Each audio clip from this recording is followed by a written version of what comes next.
व्हावं असा जगात कोणी माणूस नाही, कोणी माणूस नाही, कोणी नाही. प्रत्येकाला काय आवडते सावकार? सुख. मग एक जण म्हणला पैसे जास्त असल्यावर सुख भेटते. 2617 कोटी रुपयाची ज्याच्याकडे प्रॉपर्टी आहे त्यानं 9 वर्षापूर्वी फाशी घेतली. 2617 कोटीची प्रॉपर्टी. आपल्या जीवनात कोटी पाहायला भेटली नाही. मी कोटी परमार्थातली पाहिली. मग एवढे कोटी रुपये ज्याच्याकडे तरी तो फाशी घेऊन मरतो. मग आपण हजारात खेळणाऱ्या माणसानं का कोळी ईर पाहायची का? चला पैशात सुख नाही. कसं भेटन बाबा पैशात सुख? पैशात जर सुख भेटलं असतं रमेश बाबा तर रावणान किती कसा नाचला असता पाय तोडून. सोनियाची पुरी समुद्राचा वेढा. तुमच्या आमच्या माग माणसं किती का असतील? समुदाय गाढा राक्षसाचा. काय काय पाठीमाग व्याप. किती मोठी लोक. चिमणी सारखी बायको घेऊन गाडी बसतून तिला साडी घ्यायला दुकानात जातो. आणि तिथं गेल्यावर ती म्हणती मला त्याच्या देखता बोलाच वाटलं नाही. बुट्ट्या कशा गोचडावानी छेद कर वापस. निघाला हो बिनयसनीचा बैल तिकडे बोंबलत. 4-5 हजार आगाव टाकले ह्या नालायकानं. पुन्हा एक साडी. तुम्ही ना काय खूप हे आमचं चाललंय. तुम्ही आपलं उग आगाव टाकले साडी आणली. सुत कस सतरंजीवानीच आहे. या इतकी मेन कापडी बेजार करती तरी म्हणतो महाराज तुम्हाला काय सांगायचं. उठल्या उठल्या आंघोळीत पाणी टाकी ती. म्हणलं आमची तर नदीलाच दाढी ती. गरम गरम चपात्या देती. म्हणलं आमची वैरण टाकी ती. हे रे मूर्खुल्या कुठला. इतकं भूषण. महाराज लक्ष्मीपेक्षा 125 पटीनं बायको सुंदर.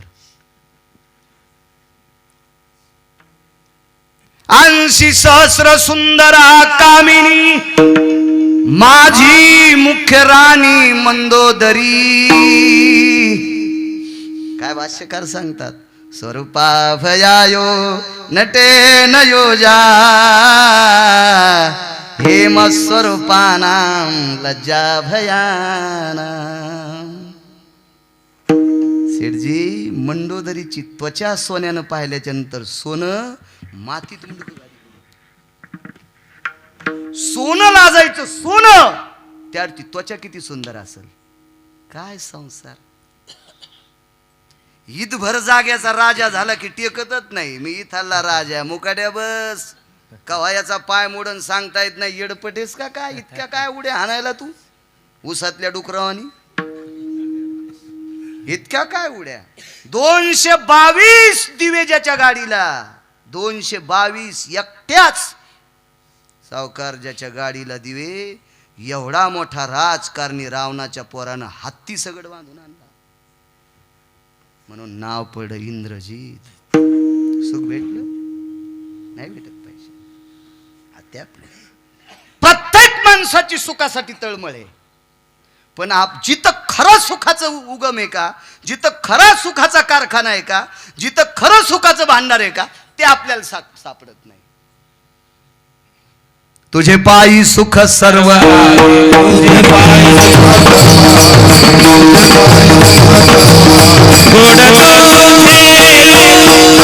तुका मने काही न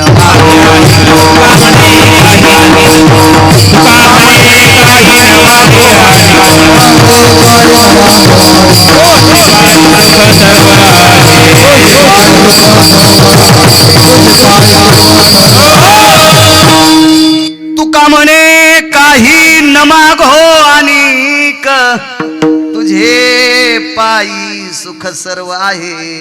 सर्व हा शब्द संख्यावाचक रमेश बाबा नाही. कोटी, खर्व, निखर्व, पद्म, अर्बुज संख्यावाचक शब्द प्रसाद नाही. नाही संख्याच नाही. जेवढी चांगले सुख आहेत तेवढी देवाच्या पायावर आहेत. म्हणून चरण सेवा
तुझ्या पायाची सेवा दे, चरण सेवा खंडित.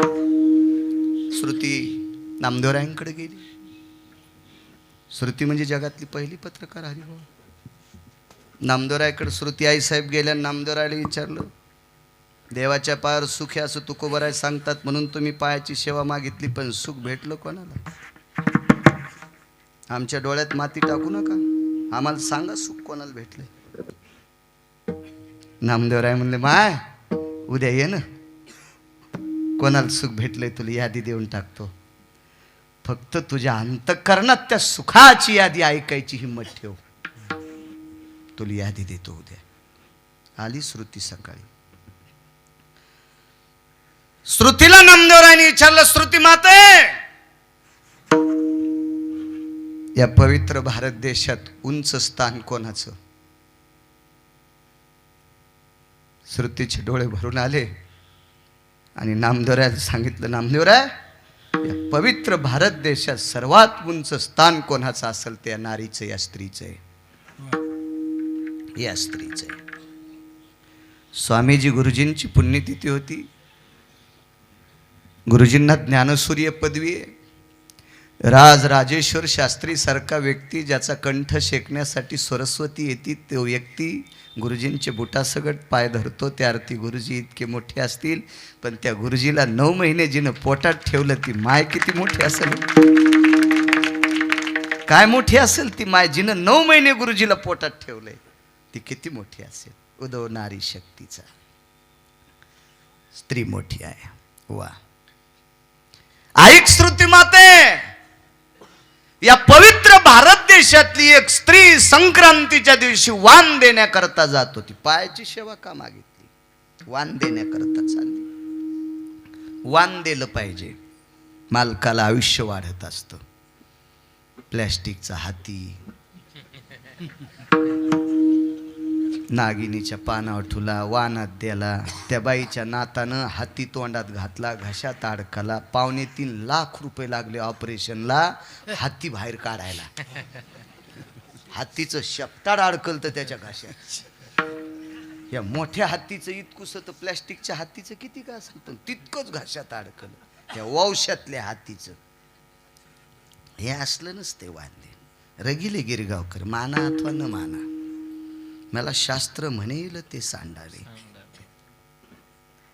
या पवित्र भारत देशात ऋषी परंपरा, मुनी परंपरा, योगी परंपरा, तपी परंपरा, सिद्ध परंपरा, अनुरागी परंपरा आणि वारकरी परंपरा, या परंपरेनं ज्याचा आधार मानलाय किंवा ज्याचा आधार घेतलाय किंवा या परंपरेनं ज्याला मान्यता दिली त्या लोकांची व्रत ऐकायची, भंगिऱ्याची, हरामखोरायची ऐकायची नाही. विठाला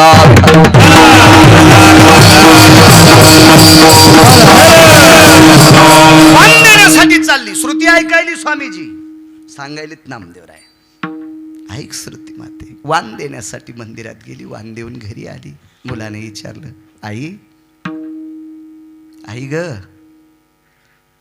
मला असं वाटतंय इतक्या पवित्र स्त्रीचं पोरग मम्मी म्हणत नसल म्हणत नसल. नुसता हिंदुत्वाचा रिकामं गोठुड माझ्या प्रखर भाषेत सांगतोय, नालायकानं नुसतं बोकांडीवर घेतलंय. विठाला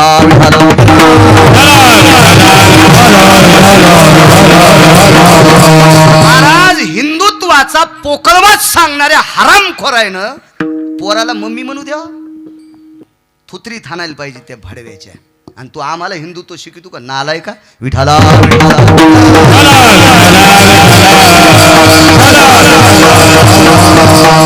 आपली परंपरा जोपास जा. वडिलांना बाबा म्हणायचं शिका. इथून सुरुवात. लहान लेकराला आईनं भाकरीचा मोठा तुकडा, पोळीचा मोठा तुकडा, फळाचा मोठा तुकडा तोंडात घालत नसते. अगा विहंगमाचे निबळे ते चिमुरडे जान जिव्हाळे, तंदुळा ग्रास आगळे आईसी भरवित माता ओ. सुभाषितकार सांगतात, लहानशी चिमणी बंधा तांदूळ कधीच खात नाही. ती चोंचीनं आपटून आपटून आपटून तांदळाचे 14 तुकडे करते आणि मग रमेश बाबा त्याच्यातला एक तुकडा खाती, तेव्हा तिला पचते. तेव्हा तिला पचते. तर लेकराचं जेवण आई तितकं गोड खाऊ घालती. तसं नियम शिकताना सुद्धा आईसारखे शिका. बापाला बाबा म्हणायचं शिका, आईला आई म्हणायचं शिका. इथून पुढे हिंदुत्व चलन. आपण पहिले नियम सगळे चुलीत घातले. ज्वारी पेरली खुरपण नाही, ज्वारी पेरली कोळपण नाही, ज्वारी पेरली येड्याल नाही, ज्वारी पेरली कुंपण नाही. आणि मग म्हणला आपण माप विकत घ्यायचं शेर. तर बायको म्हणली शेरानं कौरक मोजताल, हात दुखतेल, कुंटालाचा काटा घ्या. मग त्या कंटुलीचं ऐकून ह्या कंटुल्यानं कुंटालाचा काटा घेतला. तर त्या काट्यावर मोजायला कडबा पण नव्हता, ज्वारीचा तर पत्ताच नाही. म्हणजे आपण खालचे नियम काहीच सांभाळीत नाही, तर नुसते हिंदुत्वाचे माप विकत घेतो. बॉम्बल्या त्याच्यात बुडून जाशील नालाय का विठाला.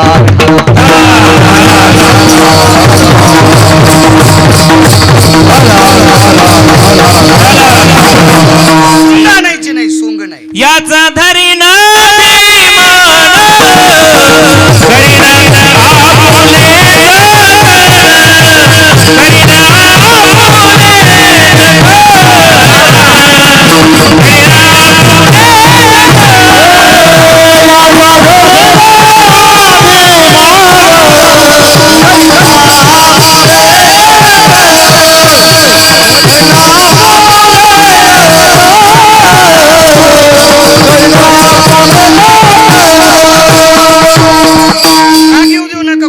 रेडीमेड कपड्याचं दुकान आहे. मी काय कोणासाठी कपडे शिवायला माय काय गोळ्या संपल्या नाही. निदान कीर्तनकाराच्या बायकोनं गाऊन घालू नये. आणि घातला तर चिपडा शहाणपणा करू नकोस. चिपडे फोटो व्हायरल करू नकोस. तो नवरा कीर्तन करतोय, लोक त्याच्या पाया पडते, याची अक्कल धर जरा. कोणाला राग आलात मग कीर्तन घेणार नाही. तुम्हाला 30 गाव पठ्याल 36 गाव. तुम्ही कोण मग भलं करणार आहे? मग भलं करणारा पंढरपुरातला आहे. त्याच्या मनात आलं तर गिरगावला जाणार नाही. मधातच अकोलीत गिरगावकर गेला. सकाळी व्हॉट्सअपला संदेश, आदरणीय हरिभक्ती परायण बाळू महाराज गिरगावकर अनंतात विलीन. लगेच क्लिप टाकली, गेले दिगम. त्या किल्पा टाकणाऱ्याला तर अकलीत नाहीत. कोणाला अभंग टाकावं याची अक्कल आहे का? ते अभंग कोणासाठी असते? निदान कीर्तनकाराच्या बायकोनं पंजाबी घालू नये. आणि घातला तो व्हायरल फोटो करू नये. तर त्याने हिंदुत्वाच्या गप्पा हाणायच्या नाही. तर सुंबळ्या लोकायला सांगायला,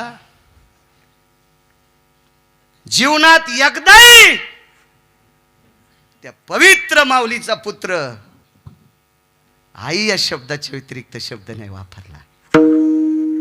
कधी कधी शब्द पडला असेल, माय ग, ए माय, काय शब्द गोड आहे. हे आई ग, एक विचारू, काय बाळा एवढ्या अंधारात तू वांद्याला गेलतीस ग? चरण सेवा अखंडित सांगतोय, पाय का मागितले एकाची. बाळा रात्री झोप आली नाही, आटपलं, लवकर स्नान झालं आणि सकाळी ब्राह्मी मुहूर्तापासून संक्रांतीचा पर्व काळ होता. तो दुपारी 2:30 पर्यंत होता. तुझ्या बाबांना मी पंचांग विचारलं होतं. बाईचे मालक पंचांग नुसतं नाही महाराज, सृष्टीतल्या सूर्याच्या प्रत्येक किरणाचा लेखाजोखा ज्याच्या लेखणीतून चालतोय इतका पंचांगाचा अधिकारी बाईचा मालक. ते का तुमच्या मायासारखा थोडाच होता. तुमची रास मिथून, मी सांगतो इथून, तू ऐक तिथून, असं थोडंच होतं ते. आवाळ भर इकडं सवाळ भर तिकडं, काही बी असते का कुठे? शास्त्र शास्त्र. बाबांनी सांगितलं होतं बाळा, तुझ्या बाबांनी. काय शब्द. कधी कधी चांगल्या घरी चांगलं म्हणावं लागतंय त्या नालायकांना. चांगल्या घरी हरामखोर माणूस पोराला कडावर घेतून पोट्ट बोंबलं तर ते म्हणतं, रडू नको, आपली मम्मी भूर गेली. नालायका तू एक त्याची. महाराज हसण्यावर घेऊ नका. काही गोष्टी अत्यंत साजूक असतात, पण भविष्यात धर्माला ह्या कलंक असतात. एखादा डोंगर पेटवायला स्वामीजी एक ट्रॅक्टरभर लाकडं लागत नाहीत. रमेश बाबा किती काडी लागते? छोटीशी काडी, पण बंधा डोंगर पेटू शकते आगावसाहेब. एक थोडीशी चूक आपल्या धर्माचं मात्र करू शकते. इथून सुरुवात पाहिजे. चला आई, तू फार पहाटे गेलीस ग. हो रे बाळा, महाराज काय चिकित्सक पोरग असेल हो. ब्राह्मी मुहूर्तापासून 3:30च्या नंतर काही मिनिटापासून तर दुपारच्या 2:30 पर्यंत संक्रांतीच्या वानाचा पर्व काळ असताना माझी आई अंधारात वान द्यायला का गेली? त्यावेळेला लाईट तर नव्हतीच, लाईट नव्हती त्यावेळेला रमेश बाबा. मग गेली का असेल माझी आई? चिकित्सक मुलगा, चिकित्सक. आईला वारंवार विचारलं, सांगळे बुवा, अनंत बुवा. एके दिवशी आईला बोलतो हो लागलं आणि तिच्या तोंडातून चरण सेवा खंडित सांगतोय, पाय का मागितले नामदेवरायनं? काय ताकद आहे त्या पायात? आईला बोलतो हो लागलं आणि त्या आईनं सांगितलं, बाळा मी एका पवित्र प्राणनाथाची प्राणेश्वरी आहे. काय वाक्य हो, पवित्र प्राणनाथाची. इथं बसलेल्या कोण्या बाईनं हातवरी करून सांगावं, मी नवऱ्याला प्राणनाथ म्हणते. तिच्या चपलाचं मंदिर उद्याच उद्घाटन, गळ्यात शपथ, उद्याच उद्घाटन. तुम्हालाच बोलतो टिकाव हाणायला. एक तर म्हणणार नाही, त्याच्या जिबीला कव्हाही चुडस नवऱ्याला प्राणनाथ म्हणायची. ऐका येड्या बाळ्याचं, जगातला सर्वात मोठा तुमचा देव कोण असेल तर ज्याच्यासोबत तुम्ही पाणी ग्रहण केलंय तो. तिच्या कपाळावर कुंकू आहे तिच्यासाठी ना काशीतला मालक मोठा ना पंढरपुरातला मालक मोठा. या दोन्ही मालकाच्या अगोदर तिचा मालक तो मोठा आहे ज्याच्याशी पाणी ग्रहण केलंय. तदेव लग्नं सुदिनं तदेव तारा बलम चंद्र बलम तदेवं लाभस्तेषां जयस्तेषां. पुन्हा म्हणून कधी कधी आणि असंच म्हणी जाताय ग अंशीराम तात्याची बबी आणि सखाराम तात्याचा भाग्या. मंडप जळण मंडप विढाला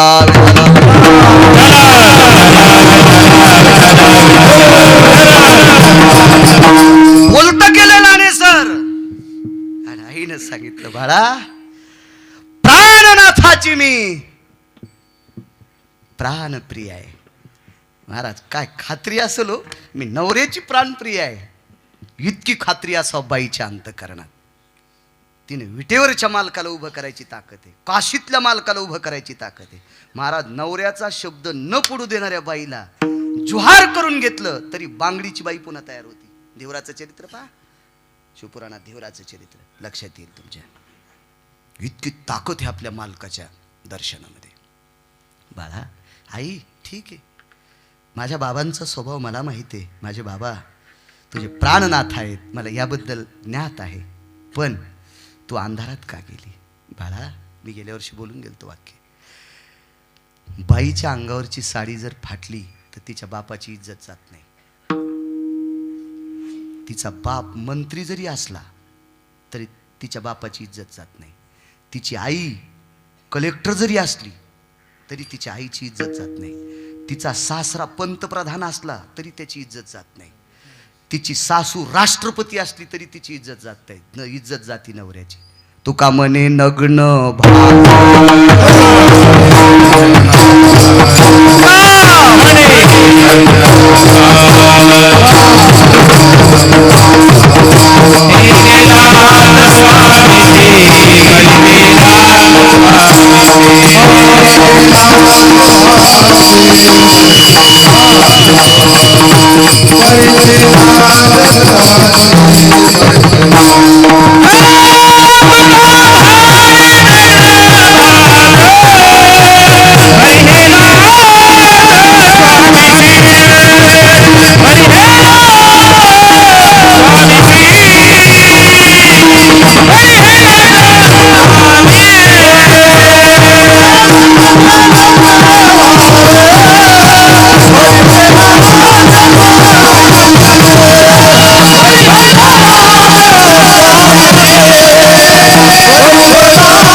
स्त्रीचं शरीर जर उघडं झालं तर नवऱ्याची इज्जत जाती सावकार. बाळा, माझ्या प्राणनाथाची, कपाळाच्या मालकाची प्रतिष्ठा रस्त्यावर जाऊ नये रे, म्हणून अंधारात वांदे केले. इतकं बाईचं नवऱ्यावर प्रेम, इतकं बाईचं नवऱ्याची इज्जत जाता कामा नये. ठीक आहे. एके दिवशी जेवत होते, पिठाची आंबील केली. माझ्या माईंनो आंबील माहिती आहे तुम्हाला, जुन्या बायकांना माहीत असेल. आंबील करत असताना फक्त पातेलं गरम करत असतात आणि गरम झालेल्या पातेल्यामध्ये पिठाचं आणि आंब्याच्या कैरीचं द्रावण टाकून त्याला उकळत असतात, कढवत असतात. तेल नाही, काही नाही, त्याला आंबील म्हणत असतात.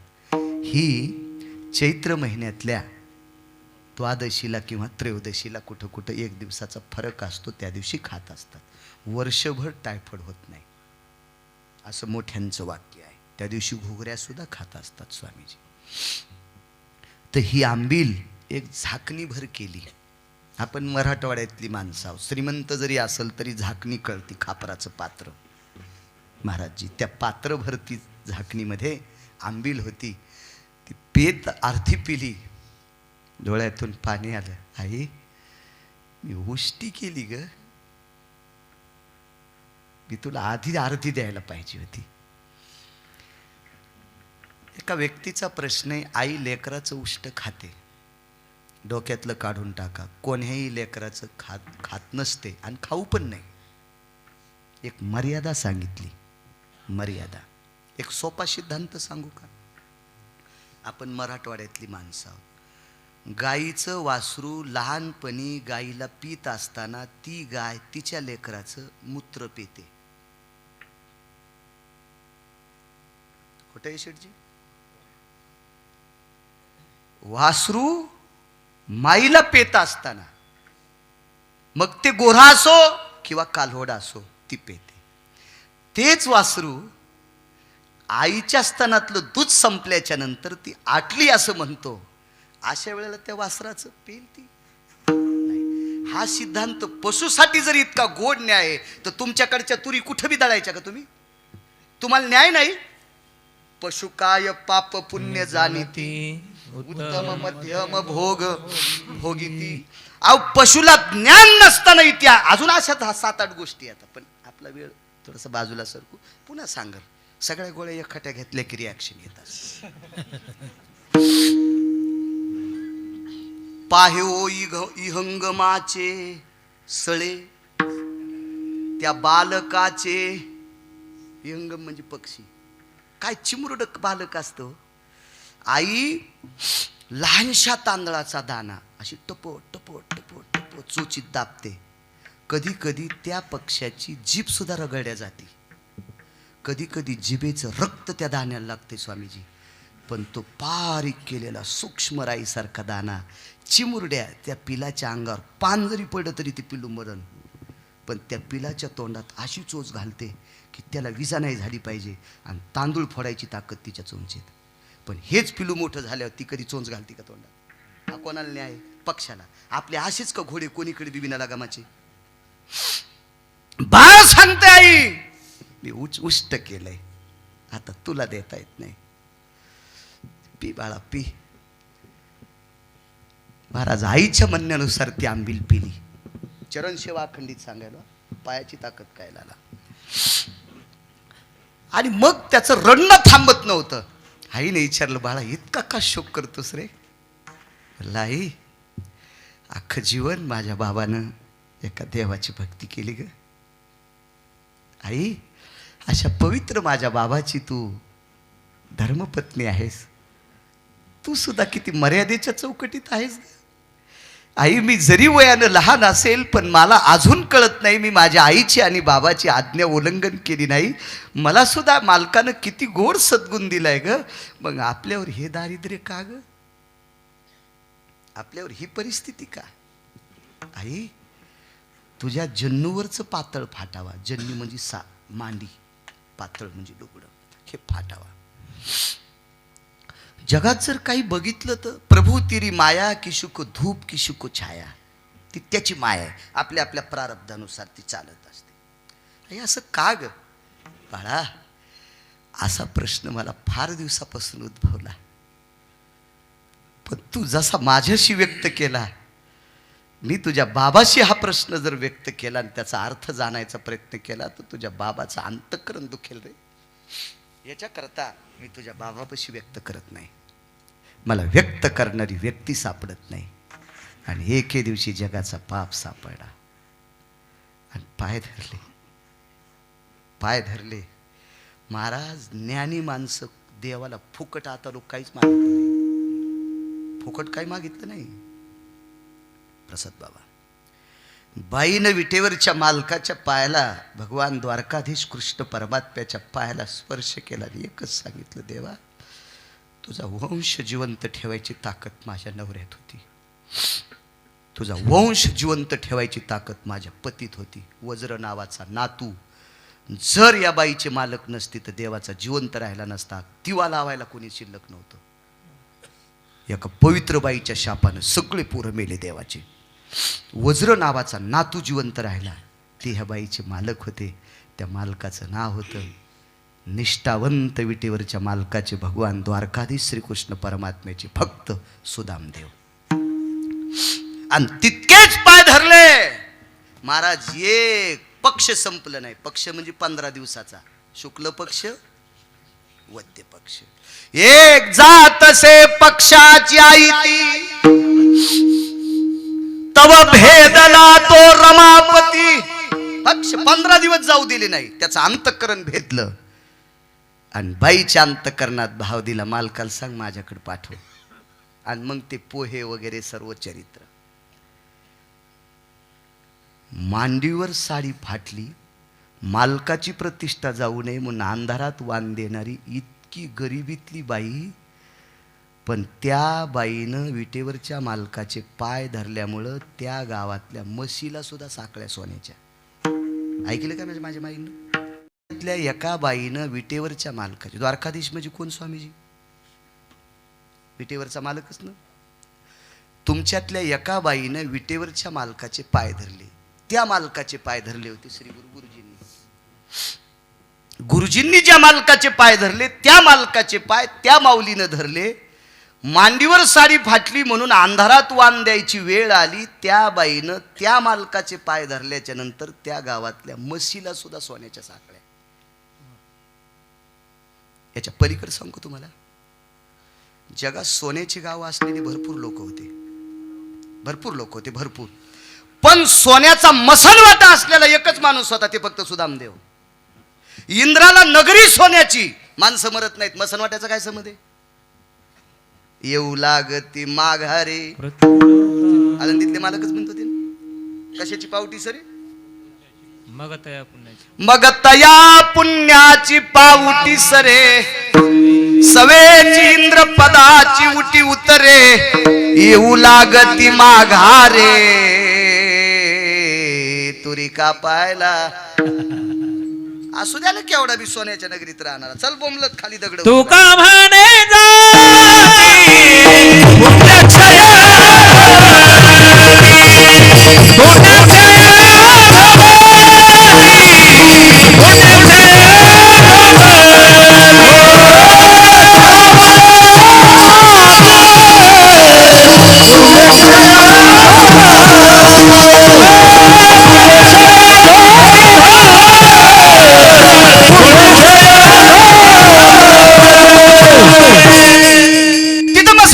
गरज नाही. रावणाला गाव सोन्याचं, मसनवाटा मातुड्याचा. कुबेराला गाव सोन्याचं, मसनवाटा मातुड्याचा. सुदामदेवाला रमेश बाबा गाव बी सोन्याचं, मसनवाटाही सोन्याचा. कोणाची ताकद? फक्त एका बाईची. औषध कोणतं घेतलं? फक्त त्या मालकाचे पाय. नामदेवराय म्हणतात, श्रुती माते त्याचे पाय धरल्याच्या नंतर मसनवाटा सुद्धा सोन्याचा होतोय. चरण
नवीन म्हणजे जुने लग्न नसतेच.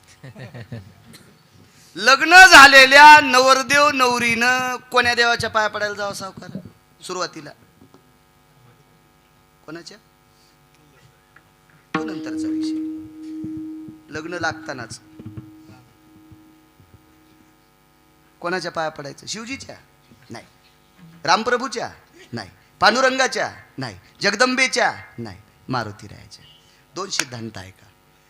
एत प्रपंचान्वेति संस्कारम यत पदाच्युतम यजायतम रुद्रानाम एकादशयो. 11 रुद्र मारुतीराय. 16 संस्कारापैकी लग्न एक संस्कार आहे. चला. मृत्युरोर्भय व्याप्तियाम पिंडोतलाति जायतेम देह प्रदेशित कायायाम नामनिम प्रेतान भयोजिताः. याच्यातली आत्मज्योत मालवली की याला रूपांतर कशात म्हणतात? प्रेता. झाला प्रेत रूप शरीराचा भाव लक्षीला ठाव स्मशानीचा मालक सांगतात. हे प्रेत बी घरून उचलल्यावर कोणाच्या दारात टेकते? शिवजीच्या, रामप्रभूच्या, पांडुरंगाच्या नाही, मारुतीरायाच्या. आदिष्टितम ग्राम येश क्रशती भवा. याला ज्याला यश म्हणतात, यश यश गावाला यश ज्याच्यापासून आहे त्याला मारुतीराय म्हणतात. त्याला मारुतीराय म्हणतात. नालायकायचे बुट आणि मूर्खायच्या चपला वाजित वाजित आधी कोणाकडे नेते?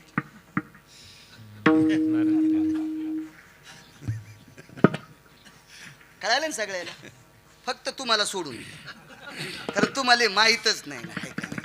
आणि गरज नाही, ज्याला दिसतच नाही त्यांच्या चष्म्याच्या दुकानात जाऊच नाही, काही गरज नाही त्याला, आहे का नाही? उग फुकट कळण शेंडी वळवळ काय करायची, हे आमचा करत आहे. चला. रावणानं सर्व देवता प्राप्त केल्या, राहिली होती की एखादी देवता एक सोडून? महाराज भगवान शिवशंकर रावणानं म्हणावं ते ऐकत होते.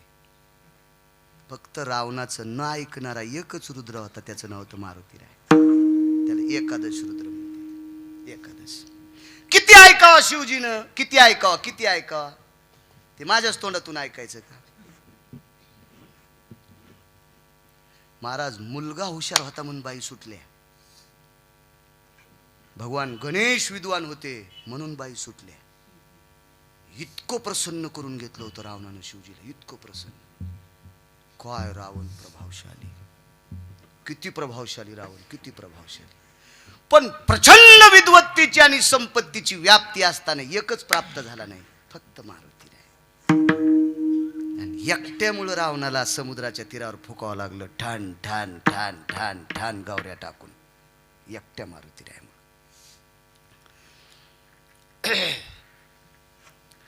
पांडुरंगाची मंदिर महाराष्ट्रात सगळ्या गावात आहेत का प्रसाद बुवा? चला. महादेवाची मंदिरं सगळ्या गावात आहेत का? आता आता जराशी वाढायले तर. हो, नवऱ्याला जरी नसलं कळत तर बाई म्हणते मांडान महादेव, मांडान आपल्या बेली खाली. हो, यानं तिचं ऐकून मांडला अभिषेकाला कव्हाच गेला नाही. हो, कव्हाच गेला नाही, कव्हाच. गडी पाकिस्तानी होता, त्याच्यावर काळी कचरा पडला आणि या गड्यानं पिंडीला टेकन देऊन भाकर हाणली. म्हणजे ही मांडायला लावणारी किती बी नाकली, हे तिचं ऐकणारा बी घंट्या किती बी नाकली. ते घंटीच्या मधला लोलक माहित असतो ना तुम्हाला? हे लय इडे असते म्हणून म्हशीच्या गळ्यात बांधित असते ढोणे. हे ढोणे असते, हा, म्हशीच्या गळ्यात ढोणे. बा देवता त्या व्यक्तीनं मांडायची, त्याचं संगोपन झालं पाहिजे तर मांडायची. नाहीतर कितीतरी पिढ्या मातीत जात असतात. नालायकपणा करायचा नाही. चिमूटभर पैसे आले मी इथं महादेव मांडला, अरे त्याचं मंदिर कर, त्याला दार कर, त्याची सुरक्षा कर. त्याच्यात अनावश्यक लोक जाता कामा नाही, चुकीचे प्राणी जाता कामा नाही. हे तुझी पिढी मातीत जाईल, कुळानं कुळ तुझे मातीत जातील. चुकीचं काम करायचं नाही. आपल्याला जितकं उचलतंय तितकं उचलायचं. भगवान शिवजीची मंदिरं नसलेली लहानेसर जगात कितीतरी गाव आहेत. पांडुरंगाचे मंदिर नसलेले रमेशबा जगात खूप गाव आहेत. रामप्रभूचे मंदिर नसलेले जगात खूप गाव आहेत. पण मारुतीरायाचं मंदिर नसलेले मोजके मला 2-3 सापडले. पण तिथे वेगळ्या अवतारात चंद्राचा देव बसलेला, अवतार वेगळा, रूप वेगळं, पण अधिष्ठान मारुती राहायचंच.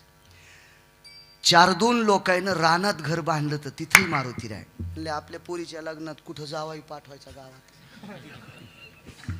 शेवंतीला, घरी का कपडे घालीनं पण जातो मुंडका आपटायला मारुती रायाच्या पुढे.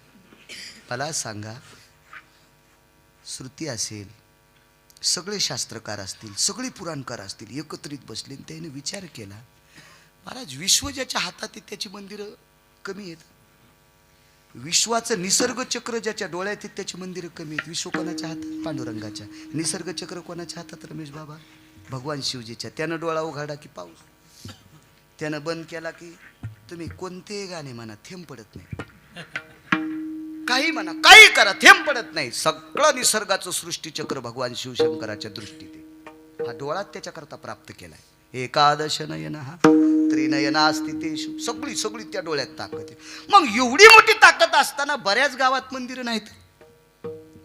ज्याच्या कृपेशिवाय त्या पात्रात काही पडत नाही. पालन करता विटेवरचा मालक, ज्यानं निर्माण केले असा हाडामासाचा कुंभार, सत्यलोकाचा मालक विधाता, त्याचं पुष्करला मंदिर आहे. इकडे जळकोट तालुक्यात एक मंदिर आहे, फार कमी आहेत ब्रह्मदेवाचे मंदिर, फार कमी. मग या तिन्ही देवाचे मंदिर नसणारी जगात कितीतरी गावं आहेत, पण मारुतीरायाचं मंदिर नसलेलं गावच नाही. हे शास्त्र, श्रुती, पुराण, न्याय हे सगळे एकत्रित बसले. शहाणे शहाणे माणसं, येडगळ नाही. येडगळ तर कोणाची इचकीत येत, कोणा शहाणे शहाणे एकत्रित बसले. असं का झालं असेल? श्रुतीनं न्याय दिला. राम प्रभूचे जेवढी मंदिर आहेत तेवढे मंदिरात मारुतीरायाचं स्थान कुठे? पटकन सांगा.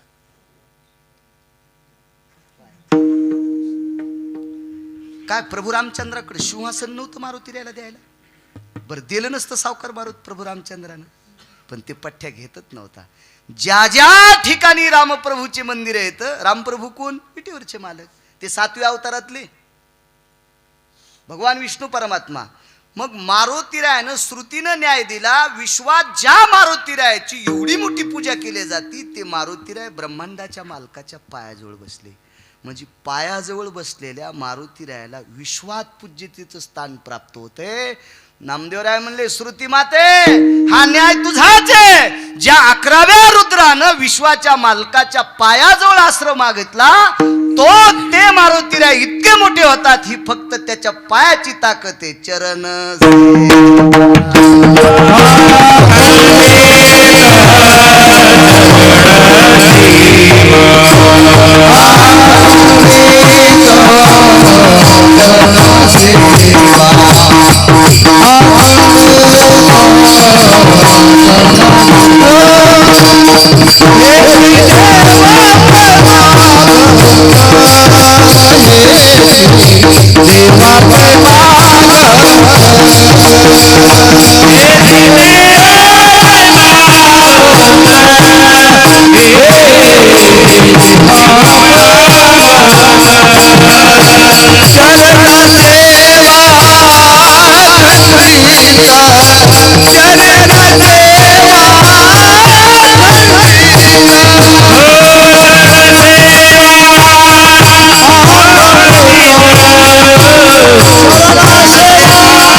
पुरुषार्थ. याच्या अगोदर वेगळंही बोलत होतो, म्हणजे इकडचं तिकडचं नाही, पुराणातलंच. पांडवांना गादी प्राप्त झाली. एक जणांना पांडव बळकट होते. येडगळेस तू.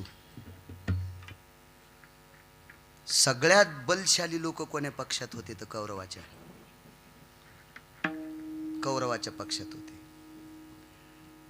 कधीच खोटं न बोलणारी माणसं कोणाच्या पक्षात होती? तर कौरवाच्या. कर्ण खोटं बोललेलं तुम्हाला कुठं सापडलं का आतापर्यंत तुमच्या वाचनात? हरी महाराज प्रसाद बाबा सापडला तुम्हाला कुठं वाचायला भेटलं?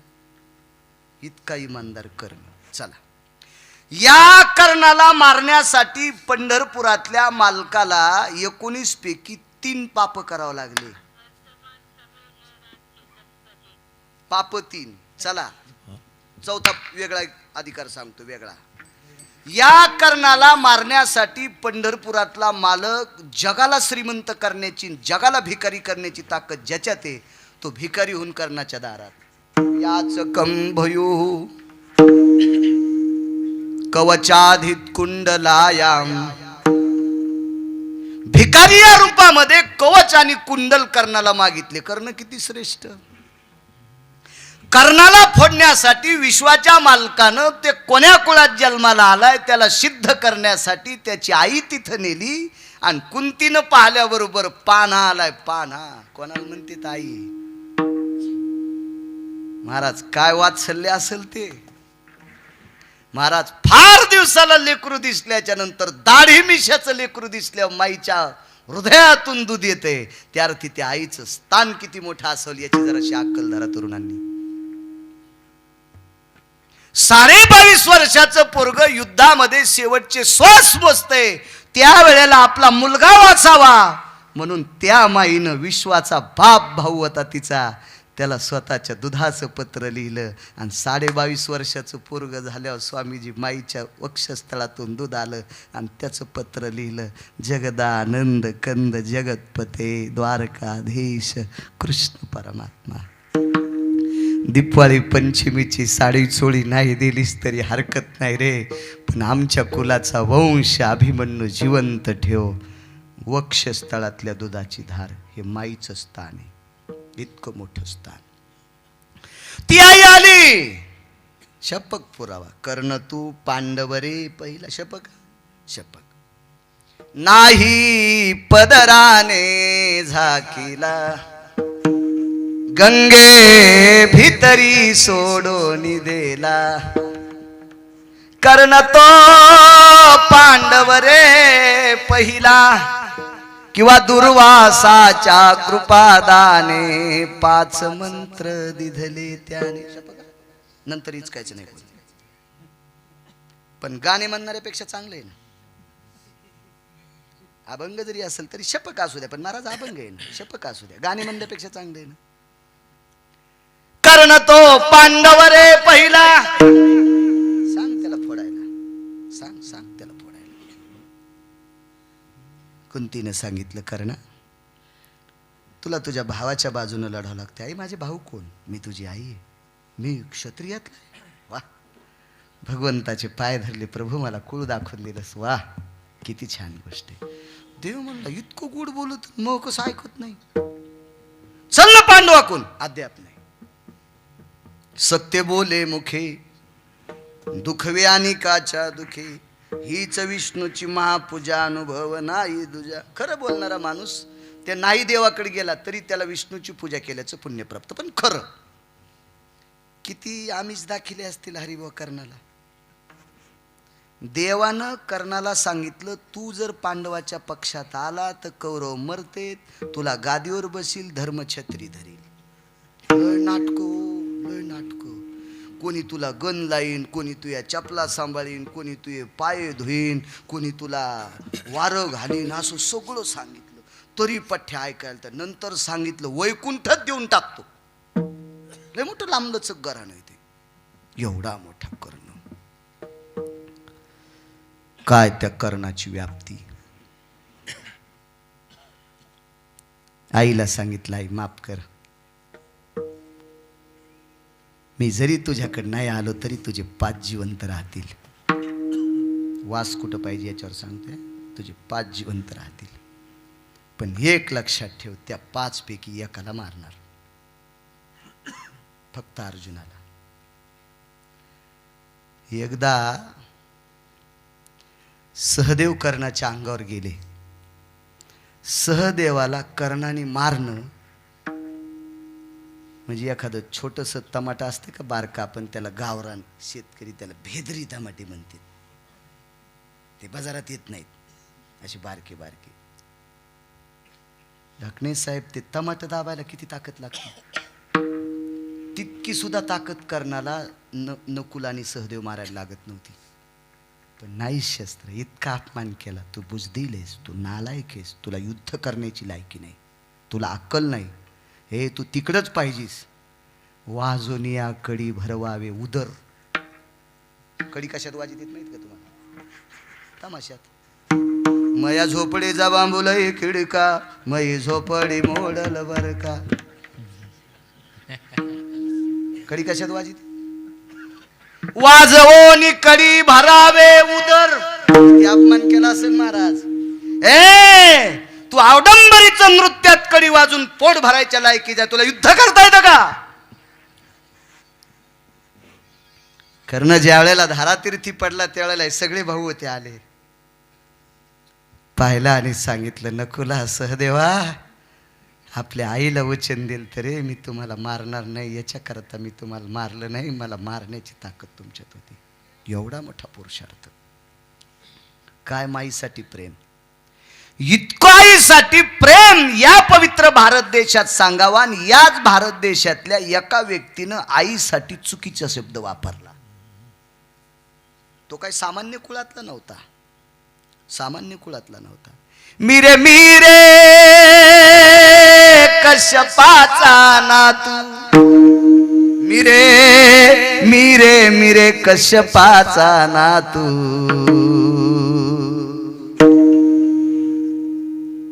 एकाचं नाव सांगतोय, जटायू नामे विख्यात, मिरे मिरे कश्यपाचा नातू, जटायू नामे विख्यातू.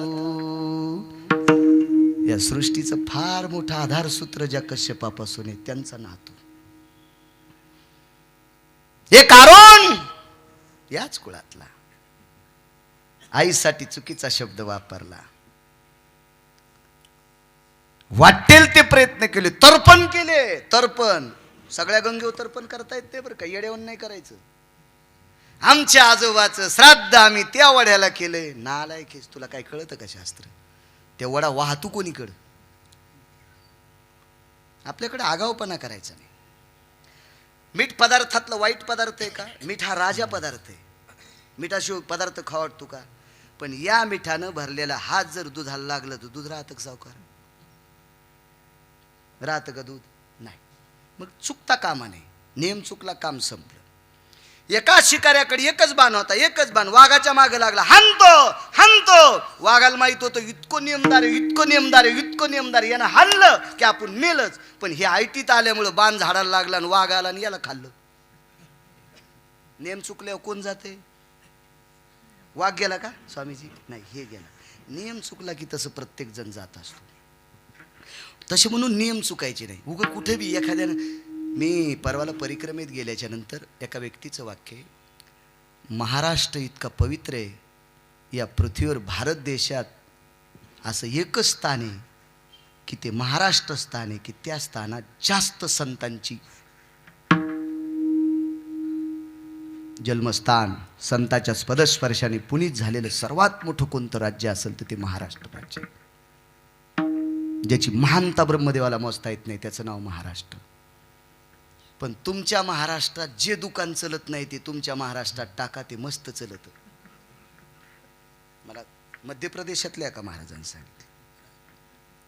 आणि खरंच शिवजींची पूजा कशी करावी हे नर्मदा खंडात जा, तुम्ही ते गेलते गाडीने परवा, जा. कशी करावी भगवान शिवजींची पूजा, रामप्रभूंची आरती कशी करावी, जगदंबेची आरती कशी करावी, गणेशाची आरती कशी करावी, त्या लोकांकडनं शिका.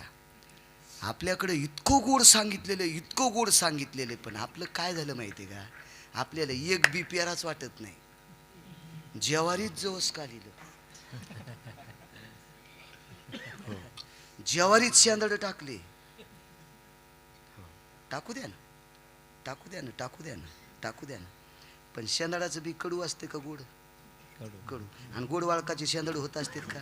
नाही. सहाने शेतकरी ज्या वेळेला ज्वारी पाडायची त्यावेळेला मग शेंदड आणायचे, बैलाला ते दोडे आणायचे, बैलाला चारायचे.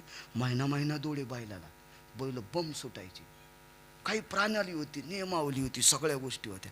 आपला काही बी बाखळाचा कोणते नियम आपले मिसळूनच, त्याच्यामुळे आपल्याला पुण्यच नाही, आपल्याकडे पुण्यच नाही. तर्पण केलं, चर्मणवती नावाच्या गंगेच्या तीरावर तर्पण केलं. वंगदेशाचा राजा कर्ण, या कर्णाचं लग्न ज्या गंगेच्या तीरावर झालं त्या गंगेला चर्मणवती नावाची गंगा म्हणतात. त्या तीरावर तर्पण विधी केला, पण पाप संपत नव्हतं. शेवटी एक सिद्धांत सांगतो, वास द्यावा पंढरीचा. वाटेल ते प्रयत्न केले. महाराज एवढ्या मोठ्या कुळातलं लेकरू काय सामान्य वाचित असेल का गावसाहेब? खूपसे प्रयत्न केले, खूपसे प्रयत्न केले, पण हातबल झाला. शेवटी एका साधकानं सांगितलं, या पापातून मुक्त होण्यासाठी पंढरपूरला जाय. आता पंढरपूरला जायचं, पण नौकर आहे दुसऱ्याचा, बिना पैशाचा नौकर आहे, नौकर आहे सूर्यनारायणाचा. आणि या अरुणाशिवाय रथ हाकताच येत नाही कोणाला. एक दिवस जर अरुण गैरहजर राहिला तर आपण म्हशीला वगैरे सोडायचे कवा? एक दिवस जर अरुण गैरहजर राहिला तर गाईला वासरं सोडायचे कधी? एक दिवस गैरहजर राहिला तर आपण सडा टाकायचा कधी? एक दिवस गैरहजर राहिला तर आपण भगवान शिवजीला पाणी अर्पण करायचं कधी? एक दिवस गैरहजर राहिला तर पांडुरंगाला मंजुळा अर्पण करायच्या कधी? एक दिवस जर गैरहजर राहिला तर गंगेची आंघोळ करायची कधी? आपल्या बापाची जहागिरी गंगेत कधी बी आंघोळ करायला? महाराज न्यायशास्त्र ज्यानं केलंय त्यानं चुकीच्या टायमाला आंघोळ केली. वाक्य जरा नीट ऐक जा. आपण फार पवित्र संप्रदायातली माणसं आहे, पोकळवादी कारभार नका घेत जाऊ. न्यायशास्त्र कोणी केलं? गौतमाने. न्यायशास्त्र, न्याय किती आहेत हरी महाराज? 10 ने. आपल्या कोर्टात किती वापरीत? तुम्ही नका उत्तर देऊ, अंगाव घराने. आपल्या कोर्टातले न्याय म्हणजे चाळणीत पाणी. चाळणीत पाणी येत असता गावसाहेब? नाही. चाळणीतल्या ताराला चिटकल्याला पाण्याचा थेंब इतका जरी हस्तिकविटन्य न्याय आपल्या कोर्टात जर आजमावला तर अत्याचार करणाऱ्या माणसाला तिसऱ्या दिवसाचा सूर्य पाहता येत नाही. याला हस्तिकविटन्य न्याय म्हणतात. या न्यायाला हस्तिकविटन्य न्याय म्हणतात. त्याचा कसा असतो ते जाऊ द्या, एवढं काय गुत थोडंच घेतलंय मी. आणि मी का जज आहे का? मी वकील आहे, मी 7वी पास आहे. कशाला जिला पिठल्यातले गोळे फुटणं तिनं बासुंदीच्या कशाला नादी लागायचं आहे का नाही? हा, जिला गौऱ्या लावताय ना ती म्हणली मी धिरडे करते. म्हणलं राहू दे, पिठाचा नाश होईल चतुरा, राहू दे, कशाला येडेवानी करायली तू? तुला गौऱ्या लावताय ना, कशाला तू आता धिरडे करायली? तसं मी उगा आगाऊपणा आहे माझा तो. याला हस्तिकविटन्य न्याय म्हणतात नागरिक सर. मग हा न्यायशास्त्र करणारा मुनी श्री गौतम महामुनी. अधिकारी किती? ज्यानं साळी पेरल्याच्या तिफन आणल्याच्या नंतर ज्याच्या पत्नीनं साळी पेरल्यावर तिसऱ्या मुरडानात तिफन आल्यावर पहिल्या मुरडानातल्या साळी कापता येत होत्या. पर्जन्य कालां रिक्तो शिरुदयां जठरानलो तृप्तान् वसायां भनंगान वृत्ती खलु साधवेना तृप्तावसायां यत साधवेसी. त्या काळात साधूला भिक्षा मागितल्यावर सुद्धा काही भेटत नव्हतं.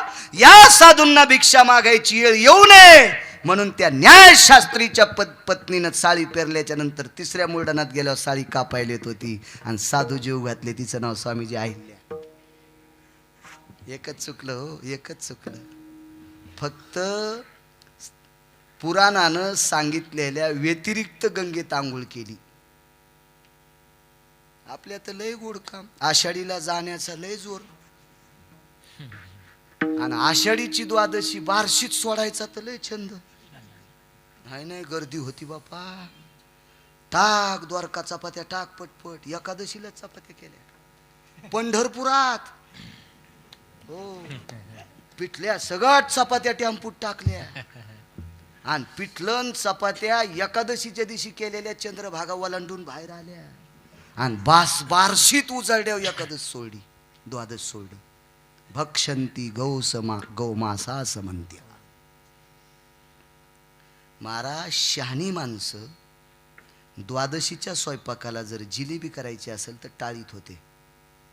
कारण जिलेबीचं पीठ लावायला एकादशीचा पर्व काळ लागतोय. आणि एकादशीच्या दिवशी जर जिलेबीचं पीठ लावलं असेल तर ते द्वादशीच्या दिवशी खाता येत नाही, ते गौमासा समान. हे शास्त्र आहे.